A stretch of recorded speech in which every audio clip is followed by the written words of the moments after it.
Hi everyone, my name is Harry. I am the Fundraising and Communications Officer here at Humanist International. I just wanted to let you know that we have now opened a mailbag for the podcast, so you can send any queries or questions you have to fot@humanize.live. In other exciting news, for the final episode of this season of the podcast, Gary and Leon will be doing an Ask Me Anything episode. So please submit your questions to fot@humanize.live to be featured on the podcast. They can be serious, they can be silly. We would just love to hear from you. Thank you.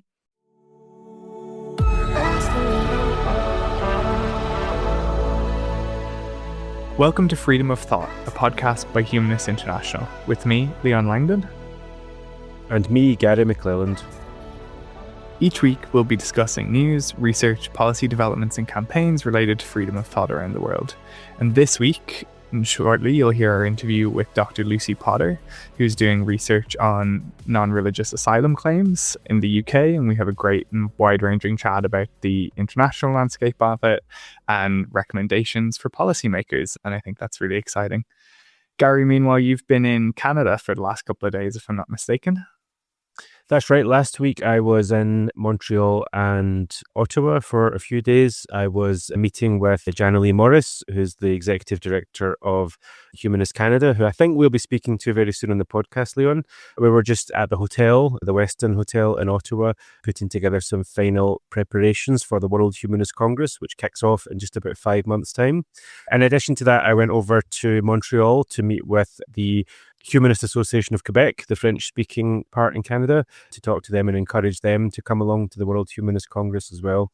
And today I'm actually in Guatemala. I'm here primarily for a holiday, but whilst I'm here, I'm also doing some work. I'll be meeting with Humanistas Guatemala and David Pineda, our former board member, and doing some other work here while I'm in Guatemala.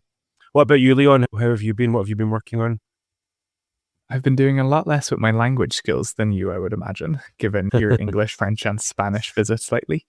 It's been a busy week. Human Rights Council is officially finished, which is a brief reprieve until the next one, and some exciting movement on a couple of things. We had the new EU Special Envoy on Freedom of Religion or Belief outside of the European Union appointed, McGuinness, who we have a working relationship with from years gone by.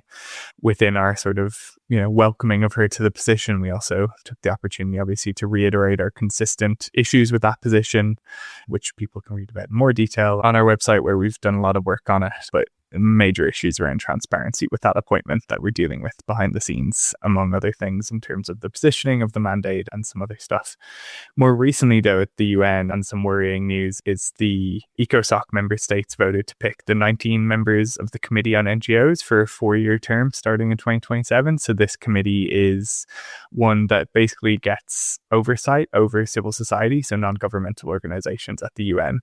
In an almost entirely uncompetitive vote, they elected mostly states with really terrible records on civil society repression, which is really, really worrying. We've also fallen foul of this committee before due to how our website had previously referred to Taiwan simply as Taiwan rather than Taiwan province of China. And we actually had our accreditation deferred temporarily, thankfully, but some really worrying developments there in New York. Yeah, that is a real big concern. And I guess that this committee has some real power and influence over particularly NGO participation at the UN, like you just mentioned. So I think it's definitely something to be very concerned about. I think one of the problems as well is the UN by its nature is, and it's something we've talked about in terms of the need to reform, but to reform, one of the issues is that it is opaque, not very transparent, and most people have never even heard of this committee. And now you have countries serving on it for another 4 years who are honestly a majority repressive or have repressive records when it comes to civil society across every regional slate, which is really incredibly worrying, and we'll be watching that pretty closely. Of course, something else we're watching this week is everything going on in the Middle East. Obviously, Iran is a focal point, but I think to even call it just simply in Iran is a misnomer given the regional spread of things. We were absolutely horrified to see some of the pronouncements from President Trump over the last few days, essentially threatening what seems to me prima facie genocide against the people in Iran. What have you been making of developments? Yeah, I think so many people were saying, oh, it's overblown, you can't trust what he's saying, it's bluff, things like that.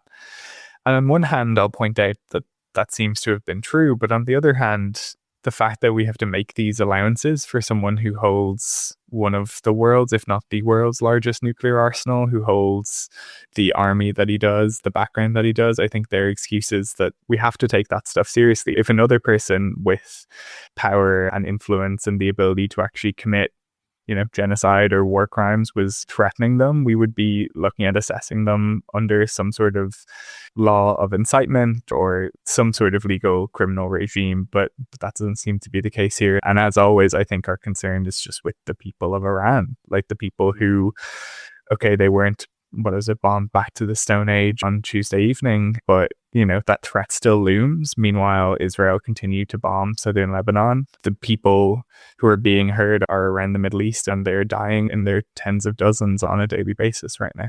Yeah, it's just a simply tragic situation. And it's difficult to see when a state such as the US, who's been for so long one of the major pillars of the international rules-based system, it's difficult to see how they could then be held accountable by it.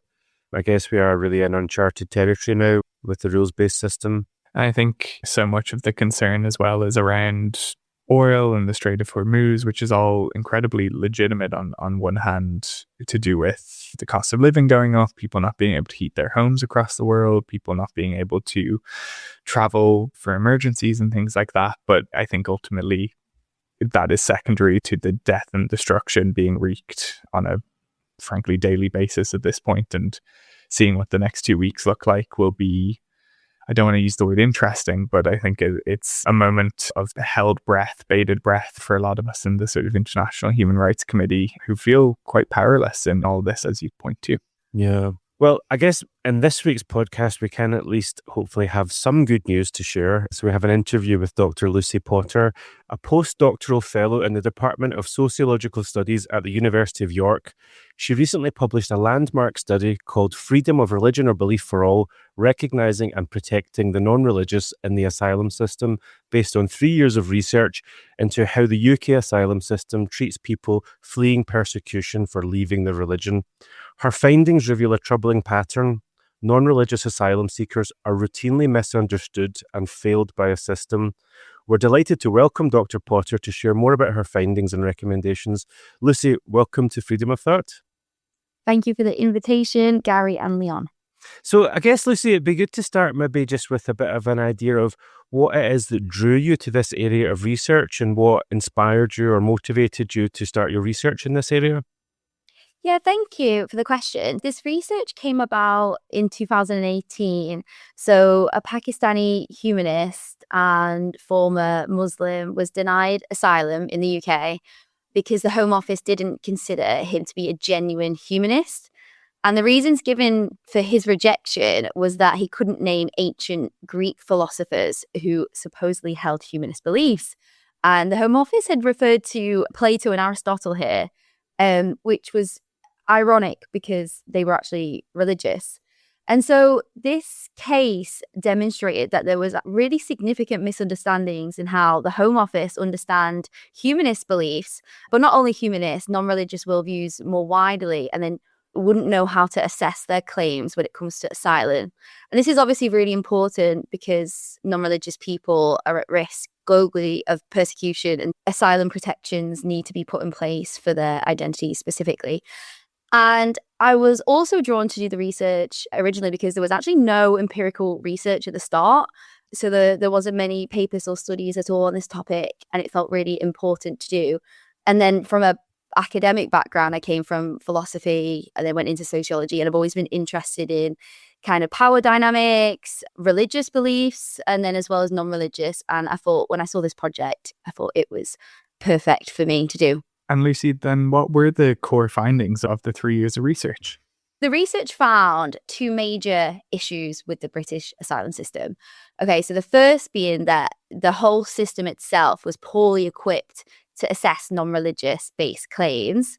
And then the second being that non-religious refugees are facing very distinct barriers to gaining protection in the system. And I found that these problems largely stemmed from gaps in policies offered by the Home Office that didn't clearly define non-religious identities, didn't clearly explain what it means to be persecuted for being non-religious, and misunderstanding actually the risk that apostates face globally. And I can go into a bit more detail about them if you would like me to. I think that would be interesting. I mean, thinking back to, you mentioned about this person who was asked to prove that he was a humanist by quoting ancient philosophers and things like that.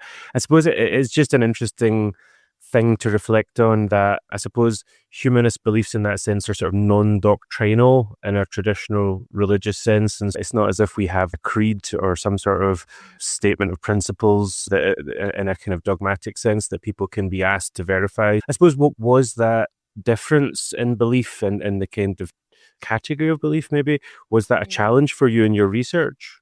Yeah, so what I found was that the Home Office understands religious persecution as religious. And so you can understand that most of the claims that they get in under religious-based asylum claims are to do with religion. And so you can understand that most of their policies would be orientated around religion. When you get someone who's non-religious and has maybe an absence of a religion, it's really hard to demonstrate and prove their identity, especially when they're being assessed in the same frameworks that are orientated around religion. For example, the policies talk a lot about religious conversion cases. They talk about groups, religious minority groups. And so when they're assessing their claims in practice in the interview, they're often assessed on things like their knowledge of those particular groups or conversions, whether they participate in church now or go to the mosque, for example, to supply evidence like baptism certificates. And so to materialize their claims in particular ways.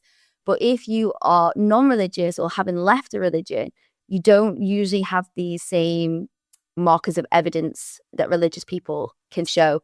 So the problems for non-religious people are quite distinct because, there aren't universal rituals that non-religious people will all take part in to prove their identity. And you said at the beginning of your research there was a big gap in the literature on this.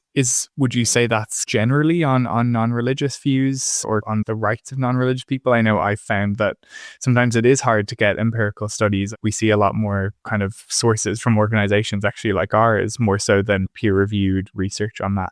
Yeah, so my research is placed in the broader academic literature that looks at religion-based asylum claims.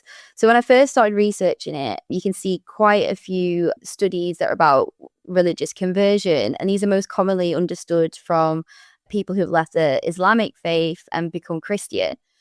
Now, that also tends to be in more of a European context, so less so in the UK. And then you also have the other literature that looks at international law. So there are quite a few legal and doctrinal studies on non-religious rights more generally. So how they fit within freedom of religion or belief. There's particular studies that look at how non-religious rights are upheld in like the US, for example. And for example, like in the UK with state schools prioritizing, for example, religious beliefs when they're oversubscribed. So you have these bits of research. But in terms of applying so freedom of religion or belief and non-religious rights in asylum, there wasn't any when I first started. This has slowly begun to change. So there's one book that's really good that's about non-religious asylum in a European context, I think Sweden, Switzerland and Norway. And except for that, obviously, my research. But it's quite slow in the uptake. And I'm not sure why. I wonder if it's because I'm in sociology and they have sociology of religion is historically focused on like religious beliefs because of the founding fathers of sociology and so on. And so, we're lagging behind in terms of looking at non-religion, especially in asylum context. So that's what I try to focus on. It's really interesting. I guess one of the things that we at Humanists International advocate on is promoting the fact that international human rights law protects humanists, atheists, non-religious people from discrimination the same way it protects any other religious person. But I suppose what we're looking here at is the intersection between that legal right, with that the fact of that legal right, and how presumably people at the Home Office or other public officials have to enforce that. So obviously your research is completely at that intersection there of where this becomes a reality for people. I guess based on your substantial research, do you have any sort of key recommendations that you would make for people involved in this system about how we can improve it?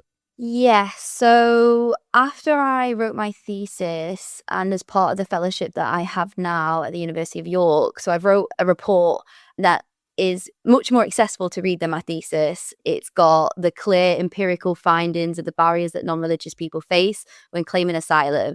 And then I also put forward a series of recommendations for policy aimed at the Home Office to implement. The first being that we would like them to update the current policies that they have now.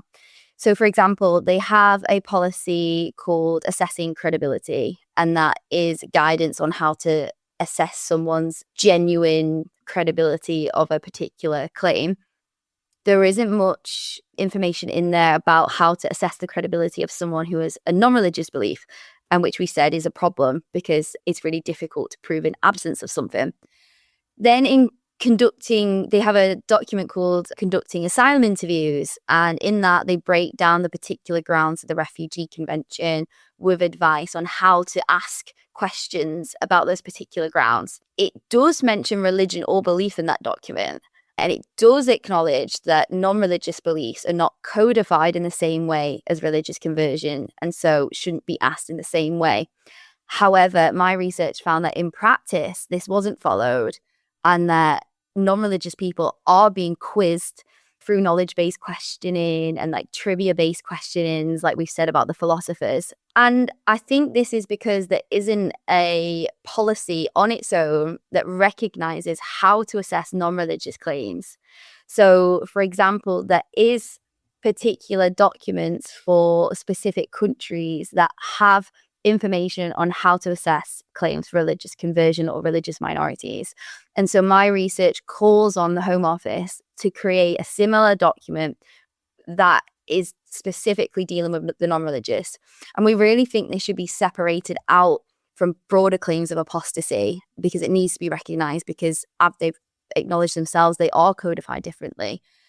And so within these documents, they do need to include more information about what it means to be non-religious. So when they do say that it can be religion or belief, it doesn't then go on to say humanist. I think in two of the documents they might refer to atheist, but again, that's a really narrow identity that sometimes doesn't translate across other contexts. And so, yes, we want to call on the Home Office to update current policies, but also create a new policy that specifically recognizes the non-religious. And then following that, a call on the Home Office to implement staff training on the updated policies. We do believe there is some sort of freedom of religion or belief training at the Home Office, but we don't know how adequate that is for non-religion. And when I was conducting my research, it wasn't clear whether this was having an effect on the ground on how asylum claims are being dealt with. And so we would really like to be involved with shaping the training. And for example, Humanist UK have done this before previously a few years back, and we'd really value being invited back to implement this training again and to make sure that it's fully inclusive of the non-religious. Another recommendation would be to adjust the burden of proof. So like we said, when you're in your asylum claim, you tend to have to provide objective evidence for your claim. If people aren't able to submit evidence, it's really hard for the Home Office to assess their claim positively. And currently, the burden of proof in the UK is really quite high and very difficult for applicants to demonstrate. So when non-religious people can't produce public documentation of their beliefs, this needs to be taken into the Home Office. That doesn't always suggest a lack of credibility. It's actually just very difficult to evidence these particular beliefs.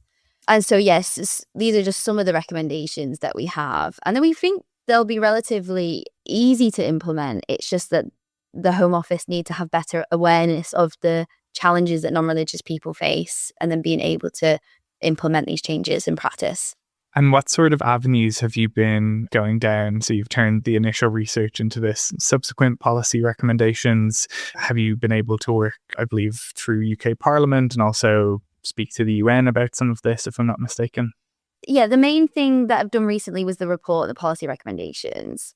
As part of that, I produced a policy brief that I sent to parliamentarians. The report was, obviously, I worked closely with Humanist UK into communicating the findings to a wider audience. And for example, they invited me to do an oral intervention at the UN's Human Rights Council. And I was able to draw on the research to call on the closing of the gaps in asylum assessment processes. I also can use the research then to provide a response to consultations that are being called. For example, quite recently, the Special Rapporteur on FORB put out a call for evidence, and my research was put into that response. And then, in the UK, so it was a really exciting opportunity that I spoke in Parliament at the All-Party Parliamentary Humanist Group. And then in that particular meeting, I called on my research to highlight the harms of blasphemy laws and to call for the global reform of them. So trying to bridge the gap between academic research to groups that have more opportunity to have kind of an on-the-ground impact. And I think groups like Humanist International and Humanist UK, and then working with the all-party parliamentary groups, have been really useful in trying to translate these complex, often theoretical problems into more actionable policy responses. Thanks, Lucy. Thinking internationally, are you aware of how the UK compares to other countries? And are there, for example, other countries around the world that you're aware of that are able to do this system a bit better? My research focus was on the UK. So that's where my expertise lies. But when I was conducting the research, there was similar findings across asylum systems. So in terms of proving credibility and the challenges of evidencing an identity that perhaps is an internally held belief and an internal conviction, much of the problems with those types of claims are common across the global north. So asylum systems, across the UK, across Europe, US, their refugee protection regimes are increasingly restrictive. And there's lots of research out there to say that claims are dealt with skepticism and disbelief instead of being dealt with from like a criminal standpoint, innocent until proven guilty. Claimants are treated as they are not genuine. And so that's a problem across the whole of the global north, and is a particular problem for all sort of belief-based claims, so not just non-religious, sexuality-based claims, for example. Then the specific problems that are distinct from non-religious claims are also not unique to the UK. It's quite common across most asylum systems, especially in Europe, that they were built to deal with religious persecution. So again, policies and practices are more commonly drawn from assessing religious persecution, religious conversion, and minority faith. And so more recently, we do know that systems are evolving. So in terms of the academic research, there has been growing recognition that non-religion is a grounds for asylum, that it needs to be protected, and more people are starting to research it. More European countries have started to invest more seriously in freedom of religion or belief training for decision makers. So actually, at the outset of the research, when the UK had initially put this FORB training in place after the case that claimant was asked about humanist belief systems, this FORB training was put in place. And actually, the UK was pioneering in it. And this is what the human rights advocates I interviewed as part of this research told me, is that the UK was leading in this FORB training. And actually, other countries had been in touch with the Home Office and wanting to know more about their FORB training and how they could implement it in their context. But on the whole, I guess it is quite slow, and non-religious people aren't being recognised enough in these processes. And so I really want to keep the momentum up to acknowledge non-religious rights across asylum systems in the UK and Europe. Thanks, Lucy. Yeah, I think that call for more training on freedom of religion or belief generally, but also freedom of religion or belief for all in all its nuances for decision makers in asylum processes, but also diplomats generally, anyone who's involved in government and foreign relations, even on the domestic side, actually. I think it's really important. I know it's something that we at Humanist International have had the privilege of doing or supporting our members in doing in enough context at this point, but something that I think can always be there can always be more of it, let's say. I think that's all we have time for, Lucy, but thank you so much for joining us this afternoon. We really appreciate not only your time today, but also the research that you're doing. Very excited to see more from you and to keep working and supporting that as we can. Thank you. Thanks, Lucy. If you found this episode useful, please share it with others. Subscribe wherever you listen to podcasts and leave us a 5-star review. It makes a big difference in helping new listeners find the show. If there's a topic you'd like us to cover or someone that you'd like to suggest as a guest, you can contact us via the links in the show notes. To find out more or join Humanists International, visit humanists.international and subscribe to our newsletter. Thank you to our producer James and the team at Humanise Live, and to the team at Humanists International, without whom we'd have very little to talk about. Thank you for listening to this episode of Freedom of Thought.